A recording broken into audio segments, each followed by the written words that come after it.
할렐루야. 잠시 기도하겠습니다. 사랑의 하나님 아버지 감사합니다. 오늘도 주의 생명의 말씀을 들고 섰습니다. 부족한 종의 모습 십자가 뒤로 물러가게 하시고 오직 주의 성령이 인도하시고 주의 생명의 말씀만 대언하게 하여 주옵소서. 가정에서 예배드리는 모든 우리 마인츠 중앙교회 성도님들을 축복하여 주시고 저들의 삶과 저들의 건강을 지켜 주옵소서. 감사드리며 예수님의 이름으로 기도드렸습니다. 아멘. 할렐루야. 반갑습니다.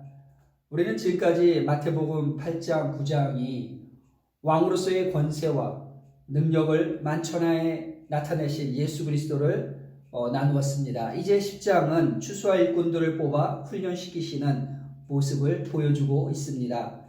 추수와 일꾼들을 뽑아 훈련시키신 예수님의 이 사역을 교회에서는 제자훈련이라고도 말을 합니다. 제자훈련은 선택, 그리고 훈련, 파송이라는 단계를 갖고 있습니다. 오늘은 본문을 통해서 제자의 선택과 사명에 대하여 잠시 나누고자 합니다. 예수님께서는 제자를 선택하는 것에 대하여 오늘 본문 9장 38절에 이렇게 말씀하셨습니다. 추수하는 주인에게 청하여 추수할 일꾼들을 보내주소서 하라. 제자 곧 왕국을 책임질 왕의 대행자를 세우는 그 일을 위하여 요청하라, 기도하라, 이렇게 말씀하고 있습니다. 추수할 곡식은 많지만 언제나 추수할 일꾼이 적습니다. 그래서 주님은 하나님께 일꾼을 보내달라고 요청하라고 그렇게 말씀하고 있습니다. 추수할 일꾼들, 제자들은 어떤 사람들이어야 할까요? 부담되는 말이지만 제자들에게도 자격 요건이 있다는 말씀입니다. 우리 주님이 죄인들을 위하여 자신의 몸을 버리신 것처럼 신앙인들에게 있어서도 가장 중요한 덕목은 헌신입니다. 자신을 내어놓은 그런 마음, 내어놓을 수 있는 자가 진정한 제자의 길을 걸을 수가 있습니다. 헌신으로 자신의 죄값으로 받은 저주에서 벗어나서 풀려나서 제사장 지파로 쓰임받은 그런 사람들이 성경에는 레위 자손, 레위 지파라고 말합니다. 출애굽기 32장 26절에서 29절을 함께 보겠습니다. 이에 모세가 진문에 서서 이르되 누구든지 여호와의 편에 있는 자는 내게로 나오라 하매 레위 자손이 다 모여 그에게 가는지라. 모세가 그들에게 이르되 이스라엘의 하나님 여호와께서 이렇게 말씀하시기를 너희는 각각 허리에 칼을 차고 진 이문에서 저문까지 왕래하며 각 사람이 그 형제를, 각 사람이 자기의 친구를, 각 사람이 자기의 이웃을 죽이라 하셨느니라. 레위 자손이 모세의 말대로 행하매 이날에 백성 중에 3,000명 가량이 죽임을 당하니라. 모세가 이르되 각 사람이 자기의 아들과 자기의 형제를 쳤으니 오늘 여호와께 헌신하게 되었느니라. 그가 오늘 너희에게 복을 내리시리라. 지금 무슨 일이 일어나고 있습니까? 하나님께서 레위 자손을 통해서 그의 동족인 이스라엘 백성을 다 죽이라고 하고 있습니다. 그래서 한 3,000명쯤 죽었다고 합니다. 세상에서도 자기 동족을 죽이는 이것은 비도덕적인 일입니다. 비윤리적인, 반인륜적인 일입니다. 그런데 오늘 하나님께서 그것을 레위 자손에게 명령하셨습니다. 대체 왜 이렇게 무서운 형벌을 내리셨을까요? 이런 비극적인 사건은 왜 일어났는지 우리가 그 앞에 있는 출애굽기 32장을 다 읽어봤다면 아마 아실 수 있습니다. 그것은 금송아지 사건에서 비롯된 비극이었습니다. 모세가 시내산에 올라가 돌판, 언약의 돌판, 십계명을 받으러 올라갔을 때 모세가 내려오지 않자 산 아래에 남아있었던 이스라엘 백성들은 아론에게 여호와의 형상을 만들자 해서 금붙이를 다 모아서 금송아지를 만들었습니다. 우상숭배입니다. 금송아지를 만들어 섬긴 이 우상숭배는 3,000명을 희생하게 한 결과를 가져왔습니다. 우상숭배는 일벌백계로 다스려야 하고 엄격한 자기 혁신만이 영원히 살 길임을 말해주고 있는 대목입니다. 레위 자손이 금송아지 우상을 만들고 섬기는 일에 동참했는지는 잘 모르겠습니다. 그러나 중요한 것은 오늘 모세가 하나님의 말씀을 가지고 하나님의 편에 설 자들 내게로 나오라 했을 때 레위 자손 모두가 다 모세에게 나왔다는 것입니다. 돌이킬 레위 자손이 하나님을 대행할 일꾼으로 세워지는 모습입니다. 타락한 이 시대에도 하나님께서 가장 기뻐하시는 일은 우리가 주님을 위하여 제자로 헌신하는 것입니다. 바리새인들은 백성들을 이용해서 백성들을 희생시켜서 그들 자신의 이익과 이권, 자신의 권력만을 유지하는 곳에 사용하였습니다.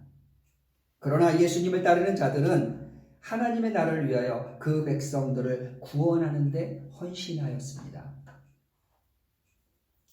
주님께서 주신 권세로 주님의 일, 곧 천국을 전파하며 병든 자를 고치고 각색병든 자를 고치고 억눌린 자를 풀어주고 또 귀신 들린 자를 그 귀신을 쫓아내고 그러나 아무 보상도 바라지 않고 그들은 그 일을 계속 해야만 했습니다. 이렇게 예수님의 제자로서의 제자의 길을, 제자도라고 하는 그 길을 행하는 자는, 그 길을 가고자 하는 자는 끝까지 복음 자체를 위해 모든 것을 희생하며 가난하거나 고통을 당할 때도 주님을 사랑하며 세상의 모든 유혹을 기꺼이 버리는 삶이어야 합니다. 그것이 제자의 삶입니다. 이것을 우리는 제자의 길, 제자도의 헌신이라고 말합니다. 나는 세상의 안락함보다 하나님을 믿고 오직 하나님을 의지하여 전심으로 주님을 따르는 삶을 그 제자의 길을 걷고 있습니까? 우리가 사는 오늘도 추수할 곡식은 너무 많습니다. 그러나 추수할 헌신된 일꾼은 너무 적은 세대입니다. 하나님께 헌신된 일꾼을 보내달라고 기도하라고 주님은 말씀하십니다.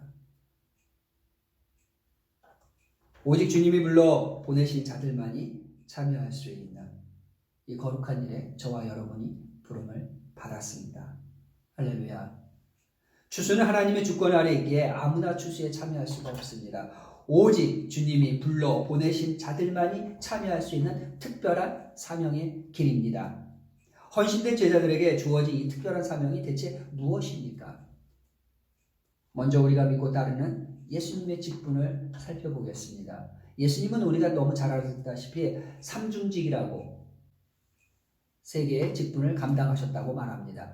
선지자, 제사장, 왕의 직분을 감당하셨습니다. 선지자의 직무는 성령과 말씀을 통해 하나님의 뜻을 우리에게 가르치는 것입니다. 이것의 칼빈은 선지자들은 율법의 참된 의미를 해석하는 자, 율법 해석은 항상 그리스도를 중심으로 이루어져야 한다 이렇게 말했습니다. 간단하게 말하면 선지자 직무의 그 핵심은 성경의 모든 해석은 그리스도를 통하여 가르쳐야 한다는 것입니다. 성경의 모든 해석은 그리스도를 통하여서 나타나야만 된다라는 것을 가르치는 것이 선지자의 직무라는 것입니다. 지금 일어나고 있는 사회적인 문제를 신학적으로 답변을 하기 이전에 성경 선지서에 나타난 하나님께서 주신 통찰력을 바라볼 줄 알아야 한다는 것입니다. 제사장 직무는 자신의 백성의 죄들을 위한 화목과 지속적인 중재의 사역을 수행하신다고 웨스트민스터 대교리 문답에서는 이렇게 설명하고 있습니다. 하나님이시고 인간이신 그리스도의 그 자기 희생,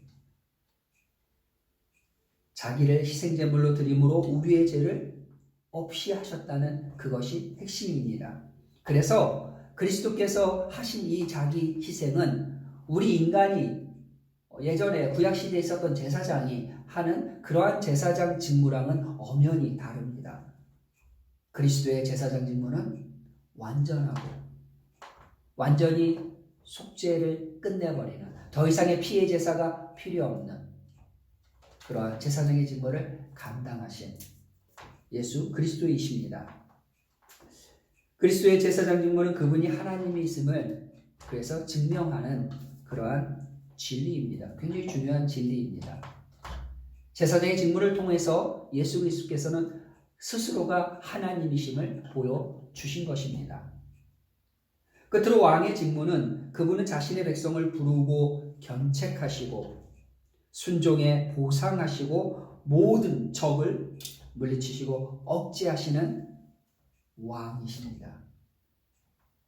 웨스터민스터 대교리 문답서는 이렇게 표현합니다. 자신의 영광과 선을 위해 모든 것을 권능으로 질서를 잡도록 하신다.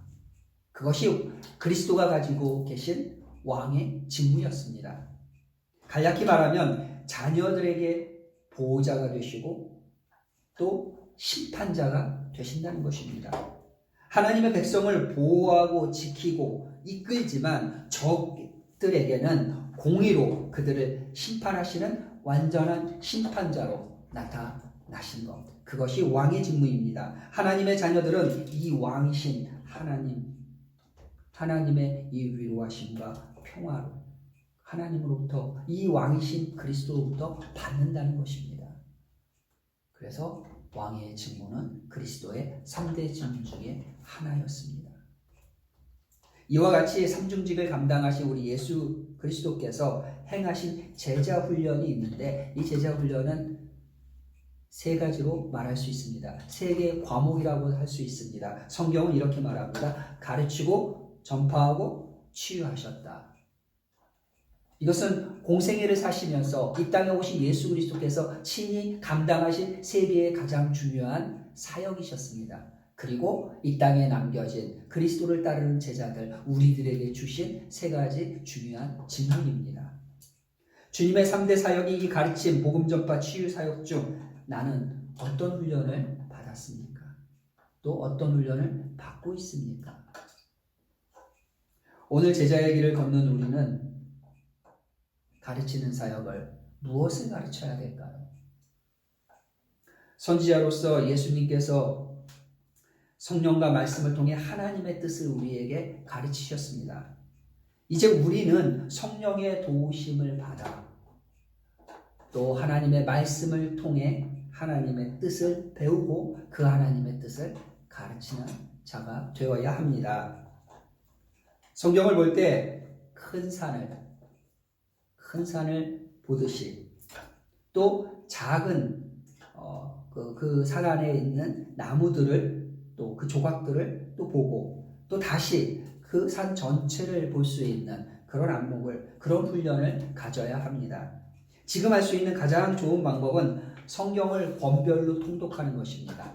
제가 주로 사용하는 방법인데 하루에 창세기면 창세기 전체를, 출애굽기면은 그 다음 날은 출애굽기 전체를, 여러 가지 업무랑 지금 하시고 계시는 일들 때문에 쉽지는 않지만 가능하면 성경 한 권을 그렇게 읽어 나가는 것, 그래서 전체를 볼 수 있는 안목을 익히는 것, 그것이 한 가지 방법이라는 것입니다.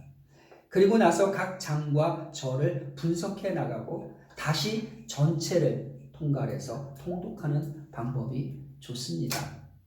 지금 우리가 마태복음을 함께 나누고 있는데 지금 제가 하고 있는 이 마태복음이 그런 형태입니다. 그래서 시간이 되실 때마다 마태복음을 자주 읽으셨으면 좋겠습니다. 제자들에게 전파하라고 위임하신 복음의 내용은 그럼 무엇입니까? 그것에 대해서 마태복음 10장 7절은 이렇게 말씀합니다. 가면서 전파하여 말하되 천국이 가까이 왔다. 천국이 가까이 왔다. 천국, 하나님의 나라의 복음. 그것이 복음인데 그것이 천국이고 그것이 하나님의 나라고 그것이 하나님의 일이라고 성경은 말하고 있습니다. 우리는 하나님의 통치를 받아들여 죽음 이후만의 삶뿐만이 아니라 현재 오늘 여기서 내 삶 속에서 매일 천국을 살아내고 그 천국 복음을 전파하는 사명을 받은 자들입니다.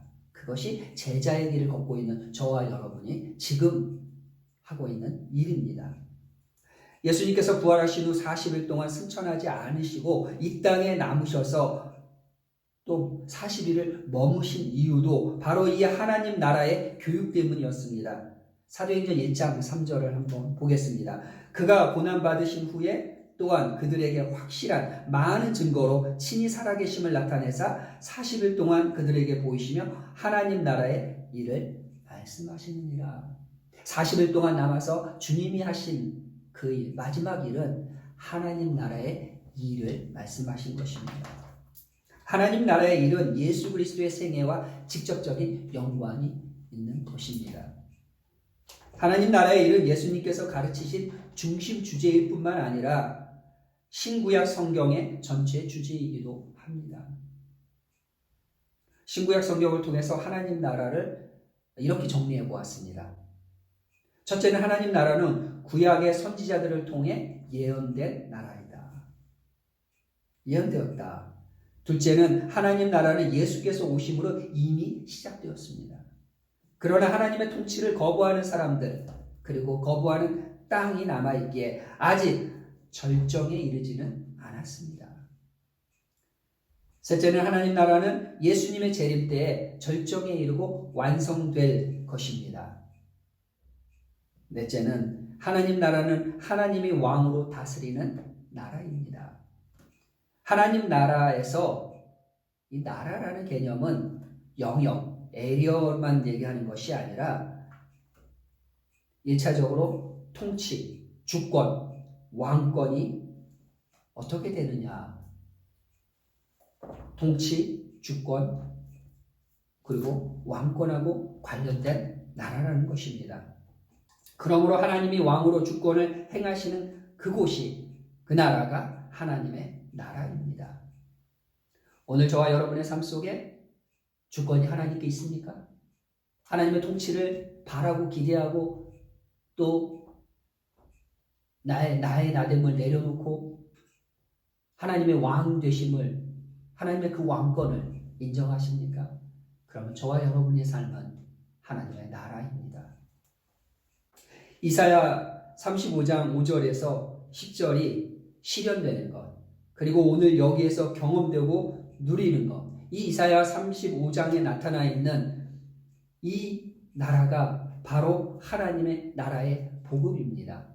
이사야 35장 5절에서 10절은 무엇이라고 말하고 있습니까? 그때 맹인의 눈이 밝을 것이며 못 듣는 사람의 귀가 열릴 것이며 그때 저는 자는 사슴같이 뛸 것이며 말 못하는 자의 혀는 노래하리니 이는 광야에서 물이 솟겠고 사막에서 시내가 흐를 것이니라. 뜨거운 사막이 변하여 못이 될 것이며 메마른 땅이 변하여 원천이 될 것이며 승량에 눕던 곳에 풀과 갈대와 부들이 날 것이요 거기에 대로가 있어 그 길을 거룩한 길이라 일컫는 바 되리니 깨끗하지 못한 자는 지나가지 못하겠고 오직 구속함을 입은 자들을 위하여 있게 될 것이라. 우매한 행위는 그 길로 다니지 못할 것이며 거기에는 사자가 없고 사나운 짐승이 그리로 올라가지 아니하므로 그것을 만나지 못하겠고 오직 구속함을 받은 자만 그리로 행할 것이며 여호와의 속량함을 받은 자들이 돌아오되 노래하며 시온에 이르러 그들의 머리 위에 영영한 희락을 띠고 기쁨과 즐거움을 얻으리니 슬픔과 탄식이 사라지리로다. 아멘. 이런 나라, 이런 것이 회복된 곳, 그것이 하나님 나라라고 오늘 이사야서는 말씀하고 있습니다. 복음은 타락 이후에 잃어버렸던 우리의 자유와 권리를 되찾는 작업입니다. 그래서 그리스도로부터 선택되어 부르심을 받아 제자의 길을 걷고 계십니까? 타락으로 잃어버린 천국 백성의 자유와 권리를 찾는 이 복음 전파의 사명을 끝까지 감당하는 헌신된 제자의 길을 걷는 저와 여러분, 우리 마인츠 중앙교회가 되시기를 주님의 이름으로 축복합니다. 기도하시겠습니다. 전능하신 아버지 하나님 감사합니다. 그렇습니다. 복음은 타락 이후 잃어버렸던 우리의 자유와 권리를 되찾는 작업입니다. 이 복음 전파에 우리를 불러주심을 감사합니다. 제자로 선택하여 주심을 감사합니다. 선택된 제자의 삶이 그리스도가 보이신 헌신의 삶인 것을 알았습니다. 주님, 우리도 주 예수 그리스도를 따라가는 제자로서 그리스도와 같이 헌신된 마음으로 이 땅에 복음화를 이루는 이 귀한 사명 잘 감당하게 하여 주옵소서. 감사드리며 예수님의 이름으로 기도드렸습니다. 아멘. 함께 중보기도 드리겠습니다. 내 영혼아, 내가 어찌하여 낙심하며 어찌하여 내 속에서 불안해하는가. 너는 하나님께 소망을 두라. 그가 나타나 도우심으로 말미암아 내가 여전히 찬송하리로다. 아멘. 가정과 각 처소에서 예배를 드리는 모든 성도님들의 건강을 지켜주옵소서. 예배를 위해 헌신하고 섬기는 모든 손길 가운데 성령의 지혜와 능력을 주옵소서. 코로나19 감염 확진이 발생한 독일 교회들과 환자들을 치료해 주시고 교회와 성도들이 지혜롭게 대처하게 하옵소서. 말씀과 기도로 환난의 때를 승리하는 우리 가정과 교회 되게 하옵소서. 모든 성도들이 주 예수만 바라보며 거룩하고 주님을 증거하는 제자의 삶을 살게 하옵소서. 주께서 눈동자처럼 가족을 지켜주시고 어미새가 날개 아래로 새끼들을 숨기듯이 보호해 주시옵소서. 오늘도 세계 각처에서 복음 전파를 위해 수고하는 모든 선교사님들의 가정과 건강과 사역을 보호하시고 함께 하옵소서. 예수님의 이름으로 기도드렸습니다. 아멘. 주기도문으로 예배를 마치겠습니다. 함께 주기도문 올려드리겠습니다. 하늘에 계신 우리 아버지, 아버지의 이름을 거룩하게 하시며 아버지의 나라가 오게 하시며 아버지의 뜻이 하늘에서와 같이 땅에서도 이루어지게 하소서. 오늘 우리에게 일용할 양식을 주시고 우리가 우리에게 죄 지은 사람을 용서하여 준 것 같이 우리 죄를 용서하여 주시고 우리를 시험에 빠지지 않게 하시고 악에서 구하소서. 나라와 권능과 영광이 영원히 아버지의 것입니다. 아멘.